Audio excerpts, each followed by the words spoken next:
چند باتیں جب دین زندگی میں پورے طور پر آ جائے گا، کیفیت اور کیفیت دونوں اعتبار سے دین ہمارے اندر آ جائے گا، ہمارا ظاہر بھی دین کے رنگ میں رنگ جائے، ہمارا باطن بھی دین کے اندر رنگ جائے اور پورا ڈھانچہ دین کے اندر آ جائے، تو پھر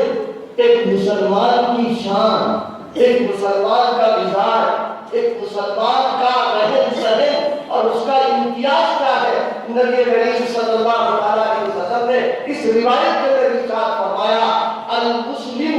من سلم المسلمون من لسانه ويده۔ اللہ تعالی فرماتے ہیں کہ مسلمان کہلانے کا حقدار یہ شاہی لقب ہے، اس لقب کا حقدار وہ آدمی ہوگا جو خود بھی سلامتی کے ساتھ رہے اور دوسروں کو سلامتی کے ساتھ جیے۔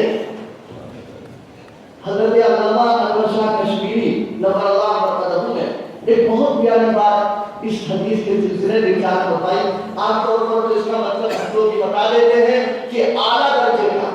اور کامل درجے کا مسلمان وہ ہے کہ اس کی ذات سے کسی کو تکلیف نہ پہنچے، لیکن حضرت شاہ صاحب نے فرمایا کہ حدیث کے الفاظ کے مناسب یہ مطلب نہیں ہے، بلکہ فرمایا کہ مسلمان یہ اللہ کی طرف سے ایک لقب خصوصی ملا ہے رسول اللہ کی امت کو ان کے غلام۔ حالانکہ حضور علیہ السلام سے پہلے جتنے انبیاء کرام آئے ہیں، ہر نبی نے اپنے دین کی دعوت دی، کلمہ پڑھا، تو سب مسلمان، لیکن کسی کو مسلمان نہیں کہا گیا۔ مسلمان اگر کہا گیا ہے وہ حضرت نبی کریم صلی اللہ علیہ وسلم کی امت اور غلاموں کو حضرت ابراہیم علیہ السلام کے ذریعے سے اس امت کا نام مسلمان اور مسلم رکھا ہے۔ تو حضرت شاہ صاحب فرماتے ہیں کہ یہ شاہی لقب ہے، اس لقب کا حقدار وہی شخص ہوگا کہ وہ ایسی زندگی دنیا کے اندر گزارے کہ ذرہ برابر کسی سے اس کو تکلیف نہ ہو، تو اس کو کہا جائے گا کہ یہ مسلمان ہے، وہ اس لقب کا مستحق ہے، اس کو مسلمان کہا ہے۔ اور بھائی دیکھو، جب دل میں ایمان رچ بس جاتا ہے، جب دل میں رگ و ریشے میں ایمان آ جاتا ہے، اللہ کا تعلق پیدا ہو جاتا ہے، نسبت پیدا ہو جاتی ہے، سنتوں کا عشق و سنتوں کی محبت پیدا ہو جاتی ہے، تو اس کے اثرات انسان کے ہاتھ پیر، اس کے اعمال، اس کے اعمال پر پڑتے ہیں۔ برتن میں جو کچھ ہوگا ٹوٹی سے تو وہی نکلے گا۔ اگر برتن کے اندر گندی چیز ہے تو ظاہر ہے ٹوٹی سے گندی چیز آئے گی، اور اگر برتن میں اچھی اور پاک چیز ہے تو ٹوٹی کے ذریعے سے اچھی اور پاک صاف چیز نکل کر کے آئے گی۔ دل کے اندر اگر ایمان ہے، اللہ کا تعلق ہے، اخلاص ہے، الہیت ہے، اللہ کی محبت ہے، تو پھر ساری مخلوق کے بارے میں وہ یہ سوچے گا الخلق عیال اللہ، یہ مخلوق اللہ کی عیال ہے، یہ سب ایک ہے۔ تو جب دل میں یہ بات ہوگی تو اپنے ہاتھ و پیر سے اور اپنی زبان سے، اپنی نقل و حرکت سے ذرہ برابر کسی کو نہ اذیت پہنچائے گا نہ تکلیف پہنچائے گا۔ فرمایا المسلم من سلم المسلمون من لسانه ويده۔ آج ذرا ہم سوچیں، کیا واقعی اس معیار پر ہم اترے ہوئے؟ کیا واقعی ہماری خصوصیت ہے یا ہمارے اندر یہ چیز موجود ہے کہ ہم اپنی ذات سے کسی کو تکلیف نہ پہنچائے، ہم کو اس کی فکر ہوتی ہے؟ معاملہ یہ ہے مفاد پرستی اور خودغرضی کا ایسا ماحول ہو چکا ہے کہ آج ہر آدمی بس یہ چاہتا ہے کہ ہمارا کام پورا ہو جائے، ہماری ضرورت پوری ہو جائے، دوسروں کے ساتھ کچھ ہو جائے، کوئی نقصان ہو جائے، ہم کو ذرہ برابر اس کا احساس نہیں ہو۔ ایک مسلمان کی شان یہ ہے کہ مسلمان دنیا کے اندر زندگی گزارے وہ سلامتی والی زندگی گزارے، جیسے کلمہ پڑھ کر، ایمان قبول کر کے، اسلام پر عمل کر کے وہ اللہ کے عذاب، اللہ کی گرفت اور پکڑ سے محفوظ ہو گیا ہے، اسی طریقے سے اب اس کی زندگی ایسی ہو جائے کہ دوسرے لوگ بھی اس کو دیکھ کر کے اپنے آپ کو محفوظ سمجھنے لگے۔ یہ مسلمان کی شان۔ فرمایا المسلم من سلم المسلمون من لسانه ويده۔ مسلمان وہ ہے جس کے ہاتھ سے پیر سے کسی کو تکلیف نہ پہنچے، ہاتھ و پیر سے تکلیف نہ ہو۔ رسول اللہ صلی اللہ علیہ وسلم نے اس سے آگے بڑھ کر بات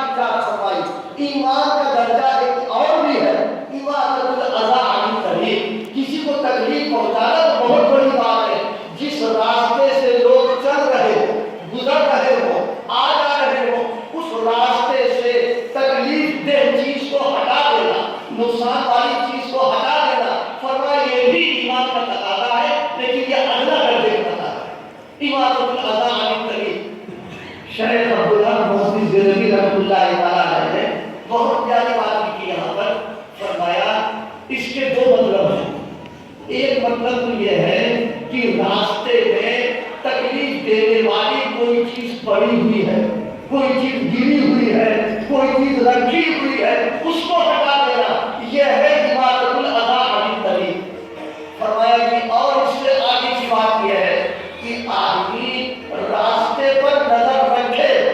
کہ کوئی چیز گرنے نہ پائے،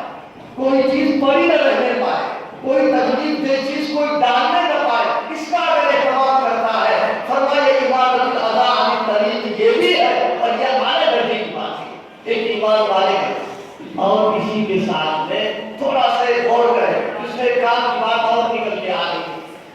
کہ جب راستے سے تکلیف دہ چیز کا ہٹانا یہ ایمان اور مسلمان کی شان ہے، تو دین کے راستے میں جو تکلیف دینے والی چیزیں ہیں عقائد اور اعمال کے اعتبار سے، ان چیزوں کا ہٹانا بدرجہ اولیٰ دین کا تقاضا بھی، ایمان کا تقاضا ہے۔ اور صوفیہ نے بات اور لکھی اسی حدیث کے ذیل میں، فرمایا اماطۃ الاذی عن الطریق میں سب کچھ ہے، اسی کے ساتھ ساتھ اللہ کے راستے میں چلنے کے لیے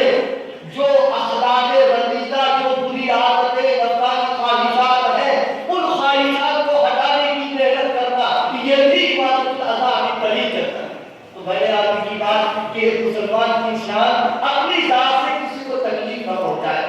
آج معاملہ یہ ہے، ہم کو دوسروں سے تو شکایت ہوتی ہے کہ فلاں یہ کر رہا، فلاں وہ کر رہا، وہ یہ کر رہا، وہ یہ کر رہا، لیکن کبھی اس کی توفیق نہیں ہوتی کہ ہمارا خود معاملہ کیا ہے، ہمارا خود کردار کیا ہے، ہمارا خود اس کے ساتھ برتاؤ کیا ہے۔ اپنے اوپر نظر نہیں جاتی، دوسروں کو دیکھتے رہتے ہیں۔ ظاہر سی بات ہے، اگر مریض جو ہے، اگر مریض یہ سوچنے لگے کہ صاحب فلاں کے اندر یہ بیماری، فلاں کے اندر یہ بیماری، اور اپنے بارے میں غور نہ کرے، سارے مریضوں کا یہی حال ہو رہا ہے، تو پھر اس مریضوں کا علاج کیسے ہوگا، ان کی اصلاح کیسے ہوگی؟ علاج اور اصلاح کا طریقہ تو یہی ہے کہ ہر مریض اپنی فکر کرے، اپنے دوا کی، اپنے علاج کی، اور دوسروں کی بھی فکر کرے، تب جا کر کے علاج کا کام اصلاح کا ہو سکتا ہے۔ اسی لیے فرمایا گیا کہ اصلاح کے لیے اپنی فکر 90% ہو اور دوسرے کی اصلاح کی فکر 10% ہو، تب جا کر کے معاشرے کی اصلاح ہو پائے گی۔ اور یہاں معاملہ کیا ہے، اپنی 10% بھی فکر نہیں ہے، دوسروں کی 99% ہم کو فکر ہو رہی ہے۔ جب معاشرے کا یہ مزاج بنے گا کہ صاحب ہر مریض سے چاہے کہ دوا فلاں استعمال کر لے، دوا فلاں لے لے، یہ لے لے، وہ لے لے، تو ظاہر سی بات ہے کہ پھر دوا کھائے گا، اور جب دوا استعمال نہیں ہوگی تو فائدہ کس کو اس کے اندر ہوگا؟ اب تو معاملہ کچھ اور آگے آ گیا، ہم لوگوں کے آتے رہتے ہیں حسن کی بنیاد پر، اب امت کا مزاج اور بدل گیا۔ اب ایسے مریض ہو چکے ہیں کہ وہ یہ چاہتے ہیں کہ ڈاکٹر صاحب خود ہی دوا کھا لے اور ہم کو فائدہ۔ اب صورتحال ہی بن چکی ہے۔ مجھے واقعہ اس پر یاد ہے، حضرت رحمۃ اللہ علیہ کے ساتھ ایک بار کے جانا، تو جنہوں نے حضرت کو دیکھا ہے، حضرت کا اپنا ایک مزاج تھا، تو پڑھو سے بنائے کہ پڑھ لو تو پڑھ لو تو پڑھ لو۔ تو ایک صاحب آئے، کہا کہ حضرت سفلا کی تکلیف فرمائی کہ پڑھو، تو ان کے منہ سے یہ نکل گیا کہ حضرت ہمارے جو حضرت تھے، یعنی حضرت شاہ عبد الغنی صاحب پوری رحمۃ اللہ تعالیٰ علیہ، وہ تو یہ محنت ان سے نہیں کراتے تھے کہ پڑھنے کا کام ان سے لیتے ہو۔ تو حضرت تھوڑا سا مسکرائے، اور جو خاتون شوگر پر مزاج ہوتا ہے، تو میرے ذہن میں آیا کہ شاید یہ نہیں سوچ رہا ہوگا کہ اگر حضرت خود ہی پڑھنے کے بجائے تو میرا کام بن جائے گا۔ آج بالکل امت کا مزاج ہی ہوتا چلا جا رہا ہے کہ جو اصلاح کی اور تربیت کی بڑھنے سمجھنے کی باتیں ہوتی ہیں، اب یہ نہیں رہا کہ فلاں مریض استعمال کر لے، بلکہ سارے مریض چاہ رہے کہ ڈاکٹر صاحب استعمال کر لیں، شفا ہم کو ہوتا ہے۔ ظاہر اصلاح کی کوئی شکل نہیں ہوتی ہے۔ نبی کریم صلی اللہ علیہ وسلم نے دوسرا جو ارشاد فرمایا، والمہاجر والہجر ما اللہ، اللہ کے پیغمبر فرمائے حقیقی ہجرت اور صحیح معنوں میں مہاجر وہ ہے جو ترک وطن کرنے کے ساتھ ساتھ میں ما اللہ معصیت اور گناہ کو چھوڑ دے، فرمایا صحیح معنوں میں مہاجر کہلانے کا بڑی حضرت نبی کریم صلی اللہ علیہ وسلم نے یہ بات اس موقع پر ارشاد فرمائی جب مکہ معظمہ فتح ہو گیا۔ مکہ معظمہ فتح ہونے سے پہلے ہجرت کرنا ضروری تھا، فرض تھا، لیکن مکہ دارالاسلام، دارالامن، دارالایمان بن چکا، اب ہجرت کا کوئی مسئلہ نہیں۔ فرمایا آپ نے